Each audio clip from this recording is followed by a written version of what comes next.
નમસ્કાર વિદ્યાર્થી મિત્રો, હું આપ સર્વ વિદ્યાર્થીઓનું યુટ્યુબ ચેનલ જીટીયુ ટેક વતી હાર્દિક સ્વાગત કરું છું. આજે આપણે એક નવા જ સબ્જેક્ટ એટલે કે કોમ્પ્યુટર પ્રેક્ટિસના સબ્જેક્ટના ટોપિક એટલે કે એક્સપેક્ટેડ એમસીક્યુ કે જે ડીડી સેટમાં પૂછાવા લાયક છે તેની ચર્ચા કરીશું. હકીકત જોવા જઈએ મિત્રો તો કોમ્પ્યુટર પ્રેક્ટિસિસ છે એનું એક જ ચેપ્ટર છે અને 10 માર્ક્સનું એનું વેઇટેજ છે. તો આ વેઇટેજમાં શું છે તો કે એના 5 એમસીક્યુ પૂછાવાના છે. તો એમાં કયા પ્રકારના એમસીક્યુ પૂછાય એની આપણે 1 બાય 1 ચર્ચા કરીશું. તો પહેલો એમસીક્યુ એવો છે કે રેમ સ્ટેન્ડ્સ ફોર, એટલે કે તમે તમારું જે ડેમો પેપર આવ્યું એમાં પણ તમે જોયું હશે કે કમ્પ્યુટરમાં ઓલમોસ્ટ ફૂલ ફોર્મ પૂછે છે અથવા કોઈ એવા ક્રિટિકલ એવા એમસીક્યુ પૂછે છે કે જે આપણા માટે ઇઝી છે કારણ કે આપણે ઘણો બધો કમ્પ્યુટરનો યુઝ કરેલો છે. તો રેમનું પૂરું નામ અહીંયા પૂછ્યું છે કે રેમ એનું સ્ટેન્ડ્સ ફોર એટલે કે એનું પૂરું નામ શું છે. તો તમને બધાને યાદ જ હશે. બોલો શું થશે તો કે રેન્ડમ એસેસ મેમરી. બરોબર, ફરી વાર કહું છું, રેન્ડમ એસેસ મેમરી. હવે આની સાથે રોમ પણ આવે, યાદ છે કે નહીં? આપણે ખાલી એવું નથી કરવાનું કે ખાલી એમસીક્યુ જોઈ લીધો, પણ એની સાથે કેવા બીજા એમસીક્યુ પૂછાઈ શકે તો કે ભાઈ એક રોમ પણ હશે. અત્યારે આપણે રેમ છે તો રેમ હશે તો રેન્ડમ એસેસ મેમરી, અને જો રોમ હશે તો રીડ ઓનલી મેમરી. બરોબર, તો રેમની સાથે આપણે રોમ પણ જોશું. એ બંનેનું ફંક્શન શું છે એના વિશે આગળ એમસીક્યુ છે જ. નેક્સ્ટ એમસીક્યુ જોઈએ તો એમાં લખેલું છે super computer is blank times faster than average PC. એટલે એવું કહેવા માગે છે કે સુપર કમ્પ્યુટર છે એ આપણું જે એવરેજ કમ્પ્યુટર હોય છે, એવરેજ પીસી હોય છે, એના કરતાં કેટલા ગણું ફાસ્ટર હોય છે અથવા એના કરતાં કેટલું ફાસ્ટ વર્ક આપે છે. તો તમને બધાને સુપર કમ્પ્યુટરનો આઈડિયા હશે જ વિદ્યાર્થી મિત્રો કે જે સુપર કમ્પ્યુટર હશે ને એ 15,000 ગણું, બરાબર, એટલે એવું કહી શકે કે 15,000 ગણું ફાસ્ટર હશે. શેના કરતાં તો કે નોર્મલ પીસી કરતાં. બરાબર, એટલે કે જે આઉટપુટ હોય, અમુક પ્રોસેસીસ હોય, અમુક એવા સોફ્ટવેર હોય એની સ્પીડ 15,000 ગણી હશે. તો આ સ્પેસિફિક ન્યુમેરિકલ છે તો એ પણ એક ખાસ જોઈ લેવો. એના પછી એમસીક્યુ જોઈએ blank store the temporary program and data for the CPU. હવે જો બે વસ્તુ છે વિદ્યાર્થી મિત્રો, સીપીયુ હશે, બરાબર, સીપીયુ હશે એમાં બે પ્રકારે મેમરી સેવ થાય.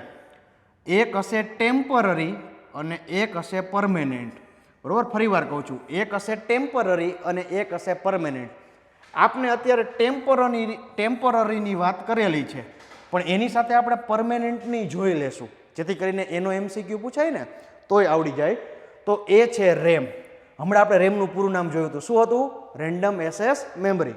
તો ટેમ્પરરી ડેટા સેવ કરવું હશે ને તો રેમનો યુઝ થશે, અને પરમેનન્ટલી ડેટા તમારે કરવો હશે, પરમેનન્ટલી ડેટા સેવ કરવો હશે તો રોમનો યુઝ થશે.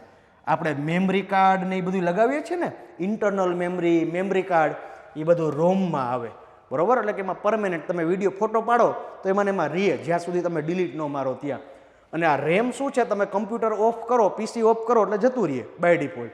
બરાબર, તો એક આ ખાસ જોઈ લેવાનું છે. ટેમ્પરરી ડેટા હશે સીપીયુના એ કેમાં સેવ થતા હશે તો કે રેમમાં સેવ થતા હશે. એના પછી આગળનું એમસીક્યુ જોઈએ વિદ્યાર્થી મિત્રો તો એ છે BIOS સ્ટેન્ડ ફોર. આનું પૂરું નામ પૂછ્યું. હવે જો ઓનું તો બધાને આવડે, રેમ છે, રોમ છે, સીપીયુ છે, એનું તો બધાને આવડે, પણ જો આવું યુનિક પૂછ્યું તો એનું શું થશે તો કે B for basic input output system.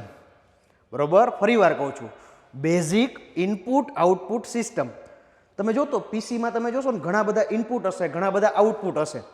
Suppose માનો કે તમે માઉસ ગણો, કીબોર્ડ ગણો, તો આ બધું શું થયું? ઇનપુટ ડિવાઇસીસ થયા. આઉટપુટ ડિવાઇસીસ શું છે તો કે પ્રિન્ટર્સ છે, એનું મોનિટર્સ છે, તો એ બધા આઉટપુટ ડિવાઇસ થયા. તો એના માટે એક શોર્ટ ફોર્મ વપરાતું હોય છે BIOS, એટલે કે basic input and output system. એના પછી નેક્સ્ટ એમસીક્યુ જોઈએ SMPS સ્ટેન્ડ ફોર.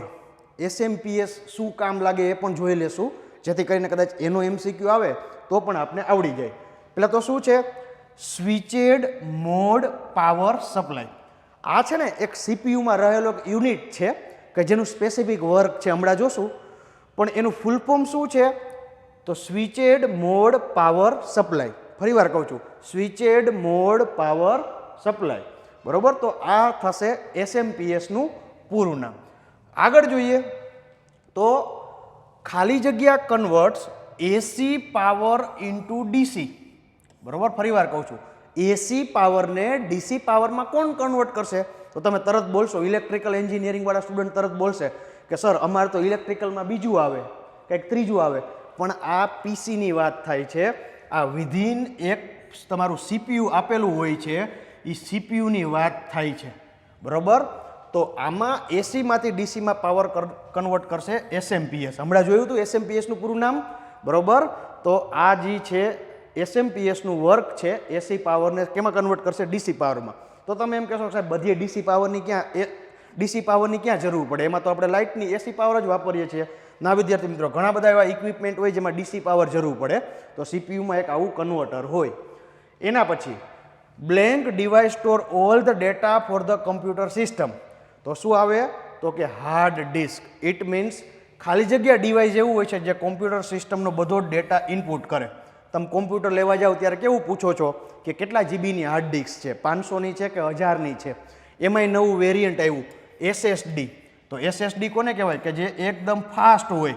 બરાબર, ડેટા ટ્રાન્સફર એમાં એકદમ ફાસ્ટ થાય. પણ એ સેવ એને કહેવાય શું? બેઝિકલી હાર્ડ ડિસ્ક, જે અંદર આપણે કમ્પ્યુટરમાં હોય છે. તો એ બધો ડેટા હાર્ડ ડિસ્કમાં સેવ થાય. આપણે એક્સટર્નલ ડિવાઇસની વાત કરીએ તો પેન ડ્રાઈવ ને મેમરી કાર્ડ હોઈ શકે. એના પછી ALU સ્ટેન્ડ ફોર, એટલે કે ALUનું પૂરું નામ તો કે એરેથમેટિક લોજિક યુનિટ. હકીકત જોવા જાય તો 3 થી 4 જાતના લોજિક યુનિટ આવેલા હોય CPUમાં. એમાં એક મેઇન છે એ એરેથમેટિક છે. એટલે કે તમે કમ્પ્યુટરમાં જ્યારે કંઈક પ્રોસેસ કરતા હોય, એક્સેલ વાપરતા હોય કે બીજું કંઈ વાપરતા હોય, ત્યારે જે ગાણિતિક એટલે કે ગણિતની મેથ્સની ગણતરી કોણ કરશે? તો આ યુનિટ કરશે. સપોઝ માનો તમે એક્સેલમાં કંઈક ફોર્મ્યુલા નાખો છો, સમની, મલ્ટિપ્લિકેશનની, ગુણાકારની, તો એ બધી ગણતરી કોણ કરશે? તો કે એરેથમેટિક યુનિટ કરશે. તો એને શોર્ટ ફોર્મમાં કહેવાશે ALU. આગળ જોઈએ, એના પછીનો MCQ છે કે CPU સ્ટેન્ડ ફોર, બધાને આવડે. CPU એટલે સેન્ટ્રલ પ્રોસેસિંગ યુનિટ. બરોબર, પૂછાશે નહીં પણ આપણે ખબર પડવી જોઈએ, કદાચ પૂછાઈ જાય તો ટીક કરતા આવડવું જોઈએ. Central processing unit. એના પછીનો MCQ જોઈએ, AMD સ્ટેન્ડ ફોર, એટલે કે AMDનું પૂરું નામ તો એડવાન્સ માઇક્રો ડિવાઇસ. તમે જોતા હશો હવે પેલા મોટા PC આવતા, પછી નાના PC થયા, હવે લેપટોપ થયા. હવે લેપટોપ એટલા પાતળા આવે છે કે વાત પૂછોમાં. તો એમાં બધા કયા ડિવાઇસ વાપરેલા હશે? તો કે એડવાન્સ માઇક્રો ડિવાઇસ વાપરેલા હશે. એટલે કે એની હાર્ડ ડિસ્ક નાની હોય, એના બીજા મધરબોર્ડ નાનું હોય. તો આ બધા જ એવા ડિવાઇસીસ છે કે જે મિની લેપટોપમાં કામ આવે. તો અહીંયા આપણે ખાસ એ ધ્યાન રાખવાનું છે કે AMDનું પૂરું નામ આ થાય. આગળનો MCQ જોશું તો એમાં આપેલું છે ROM સ્ટેન્ડ ફોર. હમણાં આવી ગયું. ROM સ્ટેન્ડ ફોર શું થશે? Read only memory. RAM એટલે રેન્ડમ એક્સેસ મેમરી. તો ROMનું પૂરું નામ શું છે? Read only memory. Memory card છે, પેન ડ્રાઈવ છે. એના પછી આગળનો MCQ જોશું તો એમાં શું આપેલું છે? તો કે USBનું પૂરું નામ શું? આપણે એમ કહેતા હોય ને કે મારે USB પેન ડ્રાઈવ લેવા જાવી છે, જે લેપટોપમાં હાલે, બધીએ હાલે, પ્રોજેક્ટ ટ્રાન્સફર કરવામાં તમે વાપરતા હશો. તો યુનિવર્સલ સિરિયલ બસ. બરોબર, તો USBનું પૂરું નામ છે યુનિવર્સલ સિરિયલ બસ. એના પછી આગળનો MCQ જોઈએ વિદ્યાર્થી મિત્રો, તો 1 બાઇટ એટલે કેટલા બીટ્સ થાય? બરોબર, તમે જો આમાં તમને ખબર છે બાઇટ આવે, બીટ્સ આવે, MB આવે, GB આવે, એના ઉપર KB આવે. તો આમાંથી આનું શું થાય, આમાંથી આનું શું થાય, એ તો તમને ખબર જ છે, કારણ કે તમે નેટ વાપરો છો. બરાબર, 1024નો ગુણાકાર હોય 1024, એ તો તમને ખબર જ છે. પણ આવું સાદું પૂછશે તો આનો આન્સર છે 8. એટલે કે 1 byte is equals to 8 bit. બરોબર, ઇઝ ઇક્વલ્સ ટુ 8 બીટ. તો આવા MCQ વિદ્યાર્થી મિત્રો તમારી પરીક્ષામાં આવશે.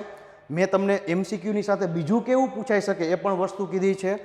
ખાસ વિદ્યાર્થી મિત્રો, અમારી હજી પણ એક કોમ્પ્યુટર સબ્જેક્ટનો એક વિડીયો આવશે. એમાં પણ આપણે નવા MCQ લઈને આવશું. Thank you very much for watching this video.